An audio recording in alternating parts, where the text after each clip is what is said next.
Bonjour à toutes et à tous et bienvenue dans Smart Impact. Je suis ravie de vous retrouver pour votre magazine quotidien consacré à la transition sociale et environnementale des entreprises.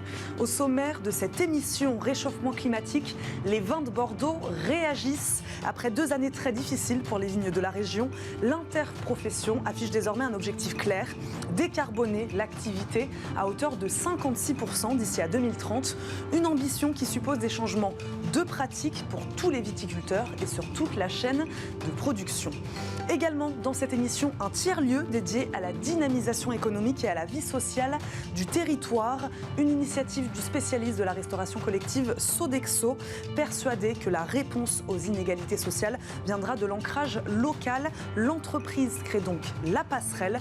Nous ferons le bilan de la première année du site de Clichy-sous-Bois. Enfin, une application qui calcule votre empreinte carbone et celle des entreprises, alors que sa mesure est obligatoire pour les entreprises de plus de 500 salariés. Ce n'est pas encore le cas pour les plus petites structures. C'est d'ailleurs bien aux TPE et PME que s'adresse la start-up. Ça, ce sera tout à l'heure, mais d'abord place à l'invité du jour.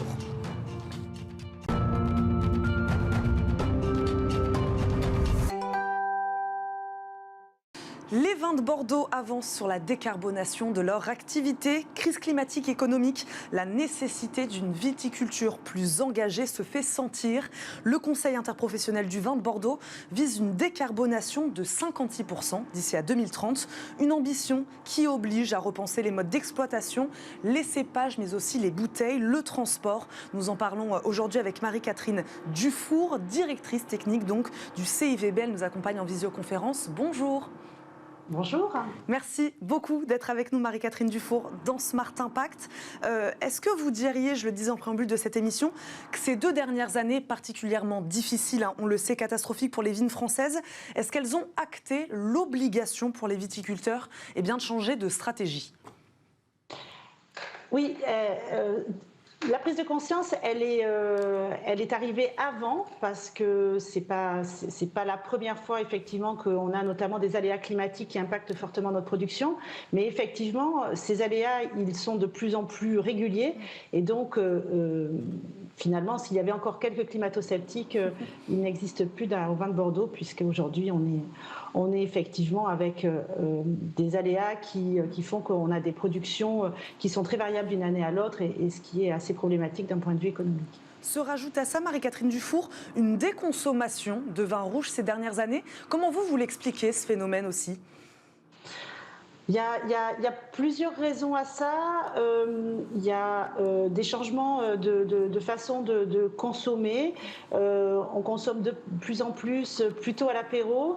On mange de moins en moins de viande rouge. Donc tout ceci, ça impacte évidemment sur la consommation du vin rouge.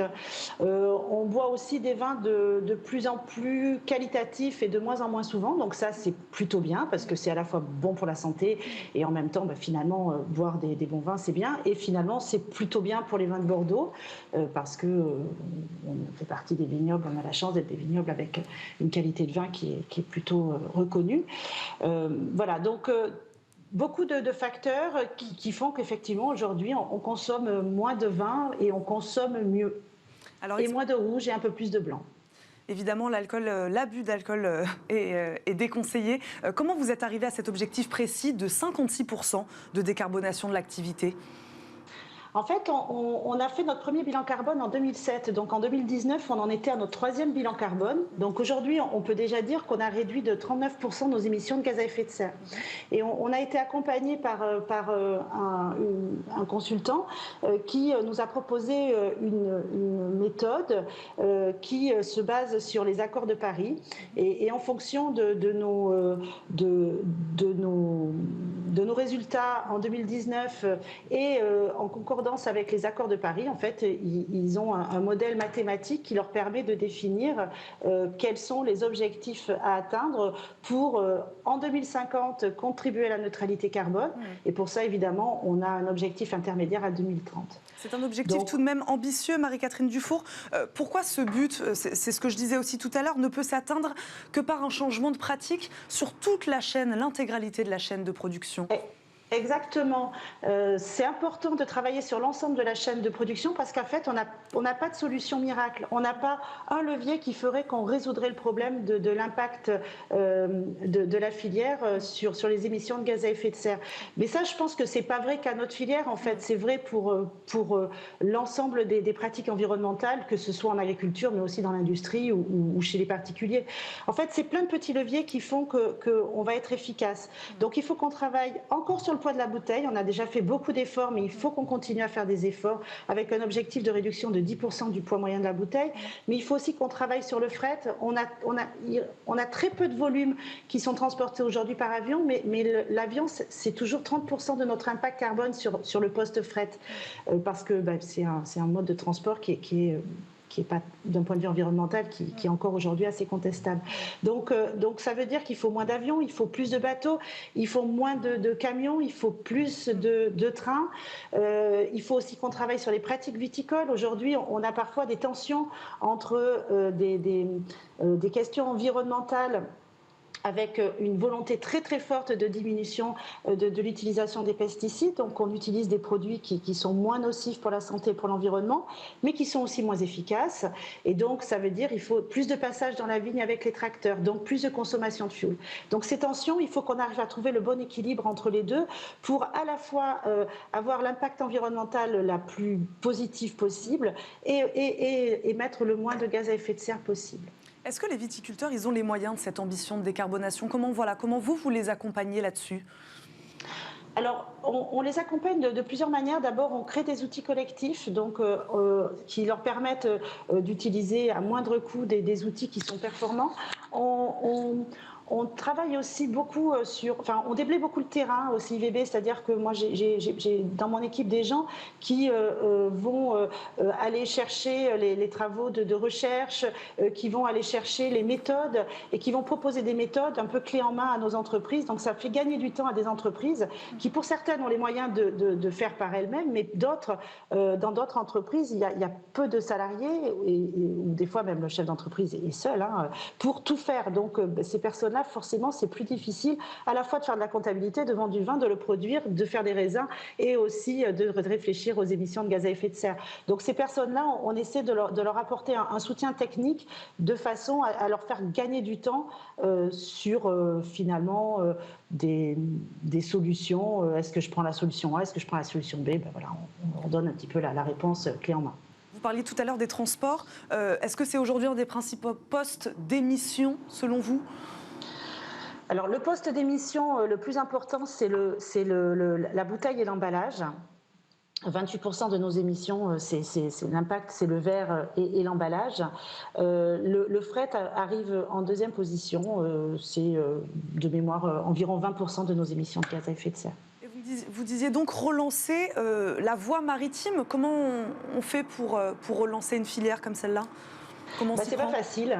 C'est un objectif plutôt long terme parce que, nous, à Bordeaux, on a la chance, on est proche de l'océan, donc on a un port. Mais ce port, aujourd'hui, il est moins dynamique que le port du Havre, par exemple. Donc aujourd'hui, beaucoup de nos vins qui partent à l'étranger, vers l'Asie ou vers l'Amérique, partent plutôt du port du Havre. Donc on a une partie du transport qui se fait en transport routier depuis Bordeaux jusqu'au Havre. Donc notre objectif, qui n'est pas un objectif court terme, parce que ça ne se fait pas évidemment du jour au lendemain, c'est d'augmenter les volumes qui partent directement depuis Bordeaux. Donc pour ça, en fait, il y a un travail qui est réalisé avec notre président de l'interprofession des vins de Bordeaux, qui est au conseil d'administration du port de Bordeaux et qui évidemment travaille en ce sens. Et puis aujourd'hui, quelques entreprises de Bordeaux, à la fois des viticulteurs et des négociants, qui se sont associés avec le port de Bordeaux avec comme objectif d'augmenter déjà les volumes par 2 en partance de Bordeaux, donc avec un investissement fort du port de Bordeaux sur des infrastructures supplémentaires pour stocker les bouteilles et puis pour faire partir les bouteilles. On parlait évidemment des événements climatiques qui s'accélèrent, qui mettent un coup aujourd'hui aux vignes de France. Marie-Catherine Dufour, on va terminer là-dessus. Pourquoi une viticulture plus verte serait-elle, selon vous, plus résiliente et plus durable ? Alors, il y a beaucoup de travaux de recherche qui expliquent ça. Alors, la difficulté, c'est de gérer la transition entre une viticulture dont on a hérité, une viticulture des années 60, qui était une viticulture productiviste, mais de la même manière que notre agriculture était une agriculture productiviste, ça s'explique parce qu'on était en sortie de Seconde Guerre mondiale, qu'il fallait nourrir la France, enfin bon, voilà, pour plein de raisons.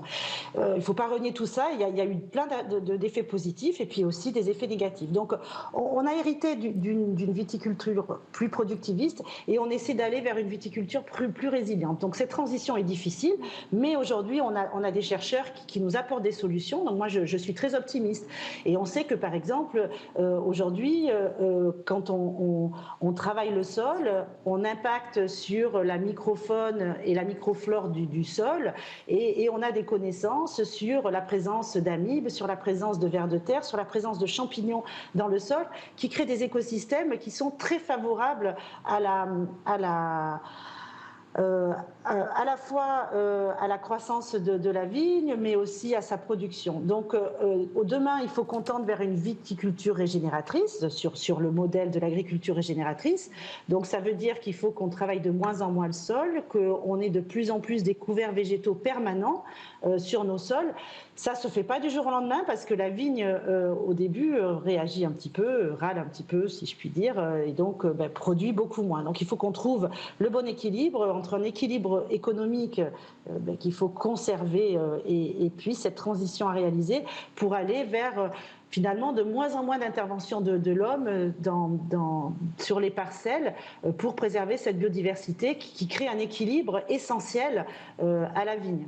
On a bien compris les défis qui vous attendent. Merci beaucoup Marie-Catherine Dufour de nous avoir accompagnés à distance aujourd'hui. Je rappelle, vous êtes la directrice technique du Conseil interprofessionnel du vin de Bordeaux. Merci beaucoup d'avoir été avec nous. Tout de suite, on passe au débat RSE.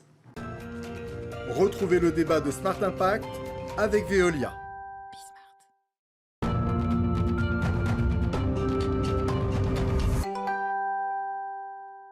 Smart Impact, le débat RSE, un nouveau modèle économique innovant dans les quartiers prioritaires de la ville.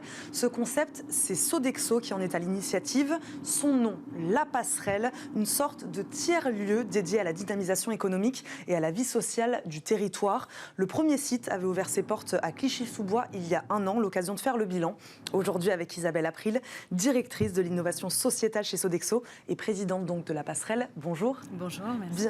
Merci à vous d'être avec nous aujourd'hui dans Smart Impact. Dalida Elougli nous accompagne également, directrice Pôle emploi de l'agence de Clichy-sous-Bois. Bonjour. Bonjour. Bienvenue à vous également.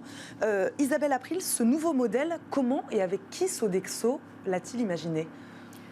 Alors ce modèle, il vient naturellement par rapport à la mission de Sodexo, une mission qui nous a été confiée par notre fondateur il y a plus de 50 ans, qui nous disait, votre mission, c'est de contribuer au développement économique, social et environnemental des territoires dans lesquels on opère.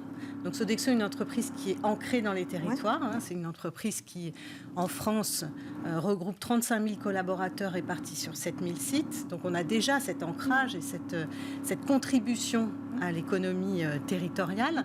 Mais là, l'idée, c'était d'aller un cran plus loin et finalement de créer un modèle économique au cœur duquel on a réfléchi à l'impact qu'on voulait avoir. Et donc cet impact, c'est deux impacts majeurs. D'abord, comment Sodexo peut contribuer à l'employabilité des habitants de ces territoires. Et puis comment Sodexo, du fait de son expertise, peut contribuer à la santé par l'alimentation pour les habitants de ces mêmes territoires qu'on a choisis particulièrement aujourd'hui dans les quartiers prioritaires de la politique de la ville. Pourquoi vous les avez choisis, ces territoires-là, principalement Clichy-sous-Bois, par exemple. Pourquoi ? Alors, déjà, on avait choisi de s'implanter dans un quartier où on sait qu'on peut avoir un impact fort, puisque les inégalités dans ces territoires sont très fortes. Et donc, notre choix s'est orienté pour ces raisons-là. À Clichy-sous-Bois, parce qu'on a rencontré un maire très ouvert à l'innovation et à notre proposition. Et puis, ce maire, donc Olivier Klein, qui est aujourd'hui ministre de la Ville, a trouvé ce qui est très compliqué, un foncier disponible pour qu'on puisse concevoir et construire un bâtiment, puisque la passerelle, c'est aussi un lieu dans lequel on exerce un certain nombre d'activités. Alors à quoi ressemble ce tiers-lieu justement? Expliquez-nous quelle activité regroupe-t-il? On va reparler évidemment de l'emploi, de l'impact social avec vous, mais voilà pour qu'on se rende bien compte, à quoi ressemble ce lieu? Alors ce lieu, d'abord, il a été conçu dans le cadre d'une méthode à laquelle on tient beaucoup. C'est-à-dire qu'on a une conviction, c'est que pour changer les choses, il faut être dans le territoire, mais il faut aussi collaborer avec les acteurs du territoire. Il faut comprendre les problématiques du territoire. Et donc, particulièrement à Clichy-sous-Bois, on a passé du temps, quasiment 2 ans, à essayer de voir comment on pourrait apporter de la valeur. À faire un audit des besoins du territoire. Et puis à parler le même langage avec des acteurs avec lesquels on n'a pas forcément l'habitude de collaborer, et en tout cas dans ce partenariat vraiment. Et donc, à Clichy-sous-Bois en particulier, on s'est rendu compte que l'un des premiers freins périphériques à l'emploi, c'est la garde des enfants. Et donc, on a décidé, dans la conception du bâtiment qui existe aujourd'hui, de créer une crèche qui accueille 21 berceaux. De la même façon, ce diagnostic qu'on a pu faire dans le territoire nous a amené à mettre en place une salle de formation, parce que c'est aussi un espace qui manquait. Cette salle de formation, aujourd'hui, elle est utilisée par la mission locale, qui, pour le programme Un jeune, une solution. Donc, on collabore très, très étroitement avec eux sur les sujets, justement, d'employabilité. Et puis, le modèle La Passerelle, c'est pas un modèle philanthropique, c'est un modèle qui, parce qu'on veut inscrire les actions et les impacts dans le temps, s'appuie sur un moteur économique. Et le moteur économique, et à Clichy-sous-Bois, on peut le voir, c'est une légumerie, c'est-à-dire un outil qui va transformer de la production agricole locale pour en faire des produits prêts à consommer, prêts à cuisiner. Et c'est ça, l'activité économique, qui permet de soutenir l'ensemble des actions menées au bénéfice de l'emploi et de la santé. Qui crée aussi des emplois d'ailleurs, cette activité. Et qui crée des emplois, puisque alors, directement, on a créé 20 emplois à Clichy-sous-Bois. On a 20 emplois directs créés par la passerelle. Voilà, 20 emplois directs créés sur le site. Donc on a ouvert en avril dernier. On avait beaucoup travaillé avant même la création de ce lieu. Et on a pu accompagner une 50aine de personnes dans des parcours d'emploi. On a touché 100 personnes au travers des ateliers, parce que j'ai oublié un espace qui est un espace qu'on appelle de cohésion sociale, dans lequel on programme des ateliers qui sont destinés aux habitants et qui sont tous en lien, encore une fois, avec l'emploi et la santé par l'alimentation. Moi, j'aimerais qu'on revienne sur ce que vous disiez, sur cette collaboration avec les acteurs du territoire, notamment avec Pôle emploi, l'agence Pôle emploi de Clichy-sous-Bois. Dalida El-Ougli, voilà, comment s'est fait cette collaboration? Comment vous avez discuté, vous, avec Sodexo, avec la passerelle? De quelle manière vous les avez aidés sur cette question, notamment des besoins en termes de compétences, d'emploi sur ce territoire de Clichy-sous-Bois? Alors, il faut savoir que la mise en contact a été faite à l'initiative de l'établissement territorial Grand Paris Grand Est, qui nous a mis en contact avec Sodexo sur des opportunités d'emploi dont nos usagers pouvaient aujourd'hui disposer en termes de compétences. Oui. Donc, on a travaillé main dans la main, notamment avec les acteurs du territoire de l'emploi, avec Sodexo, avec le service formation, le service RH de Sodexo, sur des parcours de formation liés aux besoins de Sodexo sur différents métiers. On a commencé il y a à peu près 2 ans maintenant. On a successivement commencé d'abord par conseiller de vente pour la maison Le Nôtre, qui fait partie du groupe Sodexo, où on a formé 12 personnes qui sont aujourd'hui en emploi. Et puis on a continué sur le métier de barista. Et lundi prochain démarre une nouvelle session de commis de salle pour les bateaux parisiens, pour la Tour Eiffel, pour laquelle là on est en plein démarrage de session. Donc c'est un travail qui a été fait avec l'ensemble des acteurs et puis plus particulièrement sur la construction, comme j'aime bien le dire, à dentelle du parcours de formation, puisqu'on a essayé de répondre... On est sur des besoins très précis, là, si on Exactement. Sur des compétences, des métiers bien précis. Exactement. Et l'idée, c'était de travailler avec Sodexo sur comment on construit un parcours qui répond le plus proche des besoins de Sodexo et comment on va chercher les compétences des demandeurs d'emploi du territoire, de la Seine-Saint-Denis plus globalement, mais plus spécifiquement de Clichy-sous-Bois, parce qu'on a une véritable richesse des compétences à Clichy-sous-Bois. Donc là, l'alliance privée-publique s'est faite naturellement? Exactement, elle s'est faite naturellement, elle s'est construite petit à petit avec l'installation de la passerelle. Tout est parti de l'installation de la passerelle. Et effectivement, il y a aujourd'hui un vrai partenariat privé-public. Pourquoi il est efficace ce partenariat selon vous? Je me permets de rebondir. Vous parliez de répondre très précisément finalement à des besoins aujourd'hui d'une entreprise par exemple comme Sodexo. C'est peut-être ça qui fait que ça marche, c'est que vous allez au cœur des besoins des entreprises et donc vous permettez à des jeunes, des moins jeunes de trouver de l'emploi. Alors, je pense qu'il y a une question d'engagement de Sodexo, d'avoir décidé de s'installer à Clichy-sous-Bois, dans un territoire qui aujourd'hui connaît un fort chômage. Et puis, effectivement, un travail très précis, très fin sur les besoins, un travail très précis et très fin avec les partenaires, donc la mission locale, effectivement, Grand Paris, Grand Est, où on a été sourcé des candidats, où on a été suscité des vocations sur les métiers de la restauration, parce qu'on n'y va pas forcément naturellement. Donc, il a fallu faire découvrir ces métiers-là à travers des immersions professionnelles, à travers des échanges avec des professionnels, et puis, effectivement, répondre au plus près des besoins. Lever parfois certaines craintes, parce qu'on a commencé par des parcours de formation où nos jeunes et nos moins jeunes, parfois, avaient 1h30 de trajet pour aller sur leur lieu de stage ou de formation. Et on a levé ces craintes, puisqu'aujourd'hui, ils sont tous en emploi aujourd'hui. Et ils ont un lieu de formation, donc proche de chez eux. Isabelle April, pourquoi l'avenir d'un territoire, il passe d'abord, en tout cas c'est ce qu'on entend selon vous, par un retour de l'activité, de l'emploi? Pourquoi ça c'est important? Parce que, alors, particulièrement à Clichy-sous-Bois, quand on est arrivé, qu'on a fait ce diagnostic, on a vu que finalement, il y avait très peu d'entreprises, si ce n'est pas d'entreprises, et encore moins d'activités économiques.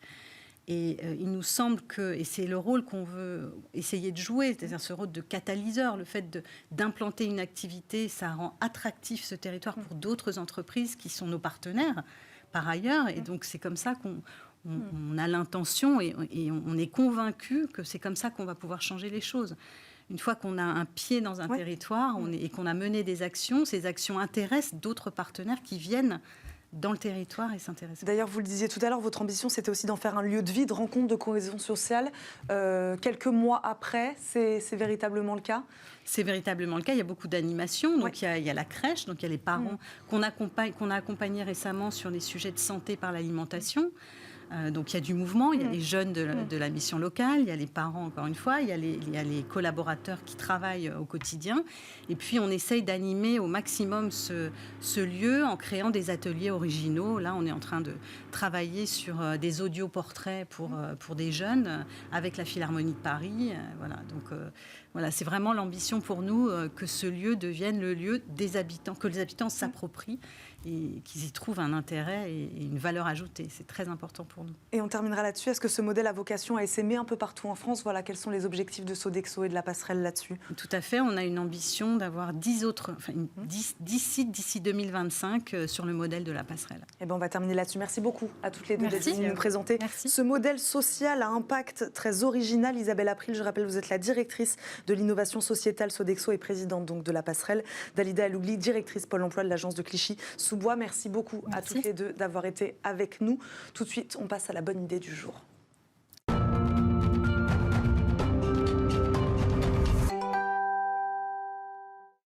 La bonne idée du jour est celle de Simon Letourneau, cofondateur de Carbo, une application qui calcule et réduit votre empreinte carbone. On renseigne ses habitudes de consommation et on obtient une évaluation de son impact. Cette solution s'adresse aussi aux entreprises. On en parle donc avec Simon Letourneau. Bonjour.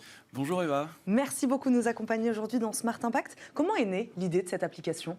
L'idée de Carbo, c'est de voir comment on peut chacun prendre conscience de son empreinte carbone. C'est vraiment la mission qu'on a chez Carbo, comment on arrive à accélérer la prise de conscience, vous le disiez, des citoyens et des entreprises pour réduire notre empreinte carbone. Donc l'accélération de la prise de conscience, elle passe selon vous par le calcul de son empreinte carbone ? Exactement. Avant d'essayer de réduire quelque chose, il faut passer par son calcul et savoir, je ne sais pas si vous connaissez votre empreinte carbone, Eva, mais un Français en moyenne, c'est 10 tonnes de CO2. Pour atteindre les accords de Paris, c'est 2 tonnes de CO2. Donc comment on arrive à savoir individuellement ce que c'est son empreinte carbone et après rentrer dans cette démarche de réduction. Et c'est ce qu'on fait chez Carbo gratuitement pour les citoyens et avec un logiciel pour les entreprises. Alors pour les citoyens d'abord, comment elle fonctionne cette interface ? Je le disais, quelles habitudes de consommation on est censé rentrer, quelle information on est censé rentrer dans cette application ?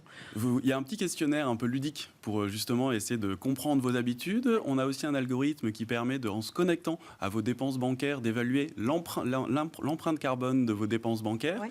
Et c'est grâce à ça qu'on arrive à faire une estimation de votre consommation carbone. Et ce qu'on a, c'est une des grandes valeurs qu'on a chez Carbo qui s'appelle Ever Optimist, ouais. C'est qu'on essaye justement de pas du tout être culpabilisant dans son empreinte carbone. C'est quelque chose qu'on peut assez facilement, dans une habitude dans laquelle on peut tomber. On essaye justement au contraire de dire c'est chouette, vous avez maintenant calculé votre empreinte carbone, comment vous pouvez rentrer dans cette démarche de réduction. Regardez, ici on a des comparaisons assez pédagogiques avec des personnalités comme Greta Thunberg, etc.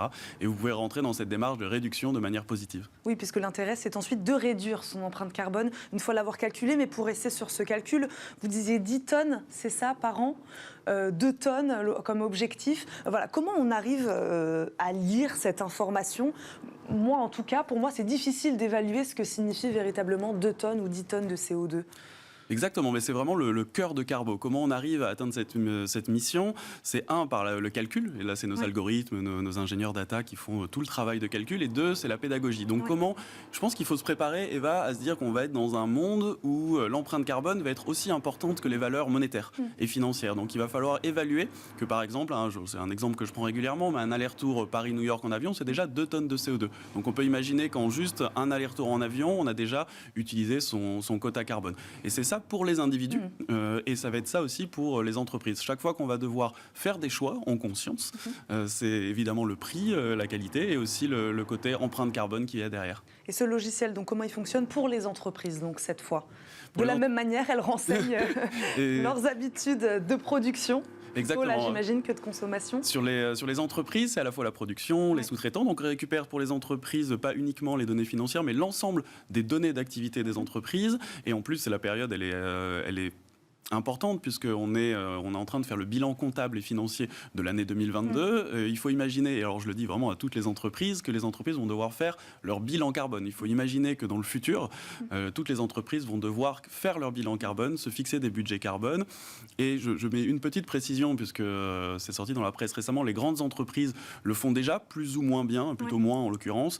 En revanche, nous, on s'adresse uniquement au marché des TPE-PME, donc des petites entreprises, moyennes entreprises et taille intermédiaire, en leur proposant une solution technologique pour, à moindre coût, réaliser son empreinte carbone et essayer de l'actualiser régulièrement. Pourquoi cette ambition de s'adresser à ces structures-là particulièrement ? Je pense que c'est ça aussi qui fait la beauté de la technologie. On est une entreprise technologique à impact, une start-up, les gens diraient. C'est en fait comment on arrive à qu'on conçoit un logiciel, comment ce logiciel peut être utilisé par 1000, 2000, 3000 entreprises demain. Et c'est vraiment ce passage à l'échelle qui va nous permettre d'avoir le plus d'impact possible et d'atteindre notre mission. Et c'est aussi, les petites entreprises, souvent, elles se sentent un peu décentré dans ces moments-là où il y a toutes les grosses entreprises sont accompagnées par des cabinets de conseil. Comment justement on arrive à accompagner aussi ces petites entreprises dans leur démarche positive. Quel est l'objectif de cette levée de fonds que vous venez de faire ? 5 millions d'euros, je crois, on terminera là-dessus. Exactement, on vient d'avoir un financement de 5 millions d'euros de la part de 2 fonds d'investissement qui sont à impact et à mission, donc Maïf Avenir et 115 Capital du groupe La Banque Postale.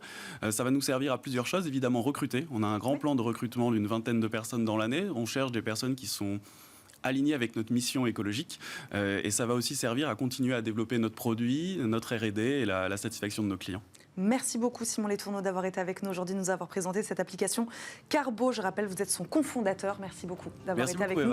Merci à vous de nous avoir suivis. On se retrouve très vite sur Bismarck. Je vous souhaite à tous une très bonne journée. Salut.